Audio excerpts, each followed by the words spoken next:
What's up, ladies and gentlemen of the internet? We haven't done a video like this in a while, but today we're going over recent pickups, about 26 games in total. But first, to address the fact that there wasn't any real videos last week, I started a new job. Things are chaos right now, but it should settle down in the next couple weeks and we'll get back to our normal video upload schedule. Without further ado, let's get into this. The very first game in this stack is the Killzone trilogy on PlayStation 3. So I went to GameStop now that they're doing their whole retro thing. This was the first thing I saw. I was like, you know what?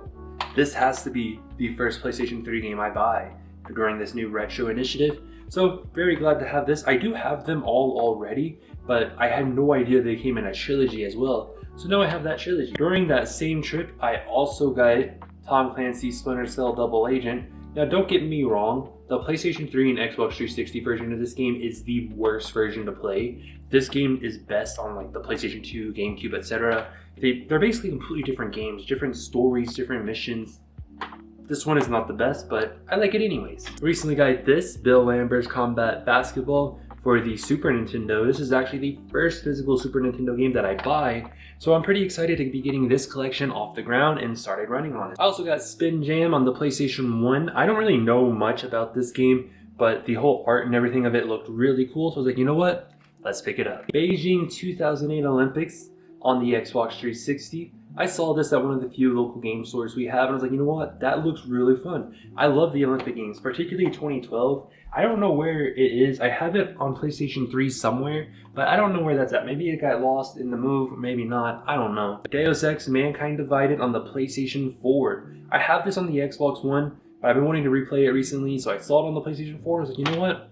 Let's get that. Also, because I'm trying to expand my PlayStation 4 collection, I'll just tilt it down so you can see it. So I still got this whole thing down here to fill out, which I'm trying to really bad. Now that could be like 50,000 times easier if I just bought sport games, but my plan is to buy all of my Xbox One games that I really like, because you know the Xbox One was my main console during that season, and just get them on the PlayStation 4 and then round it out. And I'm probably going to need another bookcase, to be honest, because there's still so many PS4 games I want to play. Kingdom Hearts 1.5 and 2.5 HD. I actually got several Kingdom Hearts games over here, but I really wanted to go through and replay all of these games again to get, you know, prepared for Kingdom Hearts 4. I actually never played the spin-offs, so I'm slowly working through these. Of course, in that same mix-up is Kingdom Hearts 3. Same ordeal, had it on the Xbox One, never got it on the PS4, but now I got it on the PS4 when I get back around to that. Kingdom Hearts Melody and Memories, never played this one, period. I know it's some type of rhythm game, so I'm looking forward to going through that. And then Kingdom Hearts HD 2.8 plus the final prologue. Very excited for this. I know this comes with a bunch of different Kingdom Hearts games. It comes with Dream Drop Distance, Kingdom Hearts Point 2, Birth by Sleep, and then the Kingdom Hearts X back cover. Very excited to go through those because I actually never went through those before 3. And now we're on to the big stack that's gonna take a while. Suikoden 1 and 2 HD on the Nintendo Switch. I've already finished Suikoden 1. I'm gonna start in Suikoden 2 as soon as I finish Dragon Quest XI. But I am so happy this actually came out. We waited so long. I think it was announced in like 2022. Supposed to come out in 23, didn't come out. Supposed to get in 24, didn't happen. Now here we are, 25, finally came out. My PlayStation 1 copies down there are safe, and now I can just play this. I'm really happy with this. I can't even explain it. I love these games, okay? I'm definitely gonna buy this on the PlayStation 5 and the Xbox Series X before they go out of print. Probably the next sale they go on or they get down to like $25 or something. But so happy to have it. Next up, Xenoblade Chronicles X. Xenoblade is one of those games for me that is just heartwarming. I have this out at all times to look at it. This is Xenoblade Chronicles Definitive Edition, Collector's Edition, and honestly, Xenoblade is just good. And this isn't the only Xeno property in this list. I loved this on the Wii U, and now I get to love it on the Switch. Dragon Quest Monsters, The Dark Prince. Still haven't played this yet. I actually got it as a gift for starting a new job. So honestly, I don't know nothing about this game. I know it's supposedly some type of like Dragon Quest Pokemon type game. So I guess I'll tell you more about it through shorts when I get to that point. And then Glover, I think this is the final, nope, there's one more Switch game to go. Okay, actually a couple more Switch games to go. But this was just a remaster, I guess semi-remake of a Nintendo 64 game. Finally came out. I didn't really like Glover as a kid, but I was like, you know, this is too silly not to get now that they're remastering it. So I got it here for whenever I want to play it, which will honestly probably not be for several years. Assassin's Creed Shadows. Now look, I love Assassin's Creed and there is no way I'm not going to get this. I know there's a lot of controversy with it right now. A lot of people aren't happy with the way it was handled or the historical inaccuracies, I guess. But honestly, I'm enjoying the game. I'm like 15 hours into it. No complaints from me. And I'm gonna be honest, I mean, it might be a bad game to some people, but I just really like Assassin's Creed. You will never hear me say anything bad about any Assassin's Creed, except for the fact that a lot of them, the actual story recently hasn't really progressed. Like Assassin's Creed Mirage, the story didn't progress. And up to this point that I'm at in this game, the story still hasn't progressed. So I kind of hate that they're not progressing the story. Assassin's Creed Valhalla left on a massive cliffhanger, and so far it looks like we're going to go 2 Assassin's Creed games without the story progressing, and that's frustrating. Shin Megami Tensei 5, I've been waiting on this for a while, waited for it to go on sale. It went down to like $20, so I was like, you know what, it's fine to finally get it. I've wanted it since it came out, I just never got around to it. Yu-Gi-Oh! Early Days Collection. I loved Yu-Gi-Oh! As a kid, I loved it as a teen. It's been a couple years now since I've rewatched the anime, but I'm really glad to have this. This is like 14 Yu-Gi-Oh! Games, all in one collection. And it also came with a custom, or not a custom, but a exclusive Yu-Gi-Oh! Card. So, if you were wondering which one I got, here's your answer. It's actually the exact one that I wanted to get too once I found out about this. This one is kind of disappointing, but it's a 3DS copy of Super Mario Maker. It was like $1 on Amazon, and I was like, you know what, I'm gonna grab it and see what kind of shape it comes in. Literally just the game, so I'm gonna probably have to get it again at some point just to have an actual case for it. So that's kind of lame, but very glad to have it. A couple months ago, when Donkey Kong Country Returns came out on Switch, I decided to get a sealed copy on the 3DS. So I don't really collect sealed games, but this was one of those games that I really, really liked, and it was only a couple dollars on eBay. I think it was like 10 in total. So like, it's time, let's just grab this so I have it in the future. I do have a modded 3DS, which is where I play all my 3DS games now. I have multiple 3DSs from way back when the console was still like at its prime that I can play my physical games on, but at this point it's just easier to load them all onto an SD card and just play them that way. And then this one, Trinity Trigger.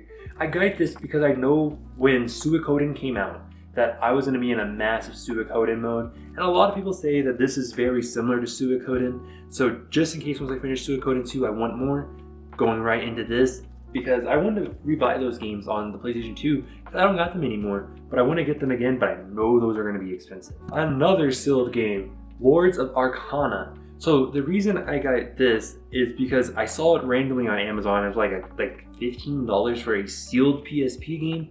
I was like, that's crazy, because when am I ever going to get another sealed PSP game? Additionally, ever since I got the Retroid Pocket at the beginning of the month, I've been wanting to go back and buy new PSP games, or not like new as in sealed, but just new games that I've never experienced before, so I can play them on here and just experience them in the best format possible. Marvel vs. Capcom Collection. So this came out in November. I really wanted to get it then, but I was like, you know what? It's a Capcom game. It's gonna go on sale. And luckily, so luckily, I was able to get one that still had the instruction booklet in it. This went on sale for like $35. I think it's on sale right now for $20. As of the time I'm recording, when it gets uploaded, it might not be, but that was pretty exciting to see.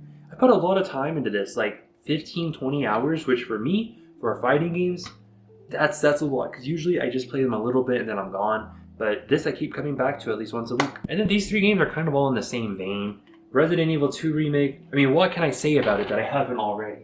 I literally got the collector's edition right here, and when this game came out, I remember I did a live stream talking about how much I loved it, and that was like, I don't know, like a 2-hour live stream.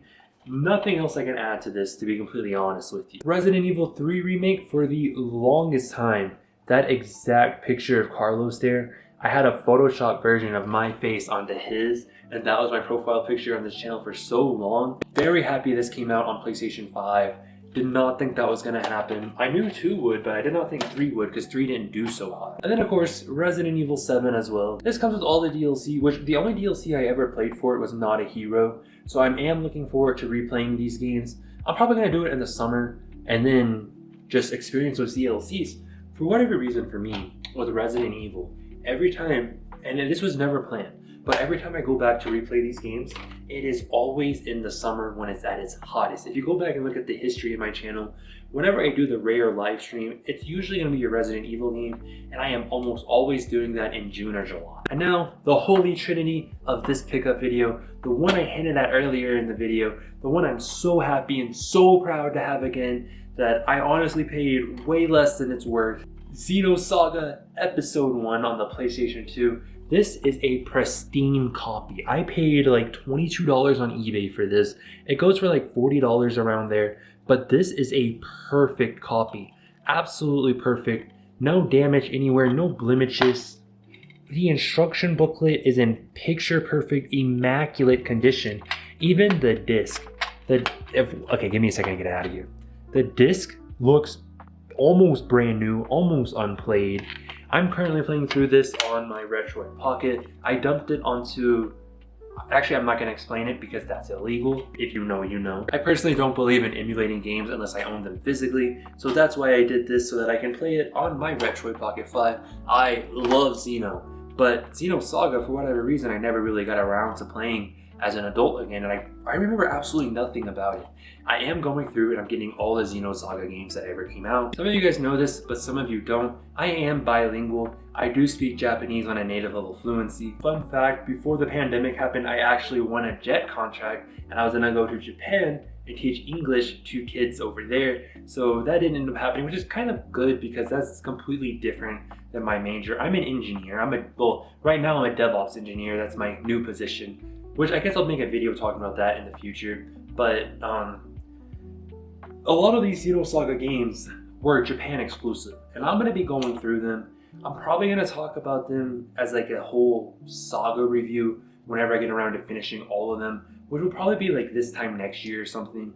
But I am looking so much forward to doing that and going over that with you. Like I mentioned, I love the Xeno series. There's just something special about them. But wait, there's more. A lot of you guys know this, but some of you may not, but I also collect comic books.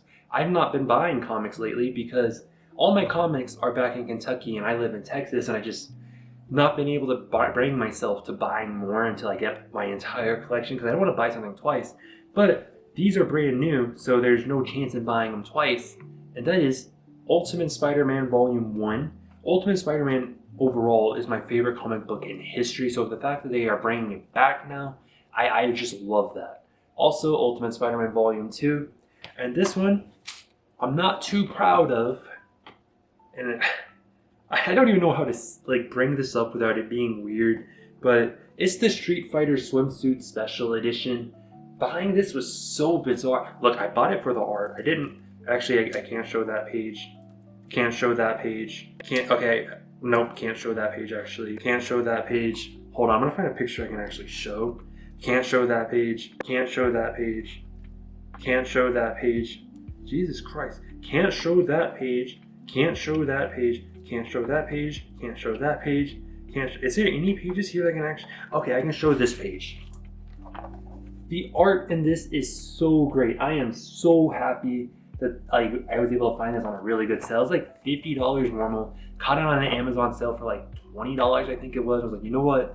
I'm gonna pick this up. I'm just not gonna tell people about it. And now here I am telling you about it. But that was my recent video game pickups.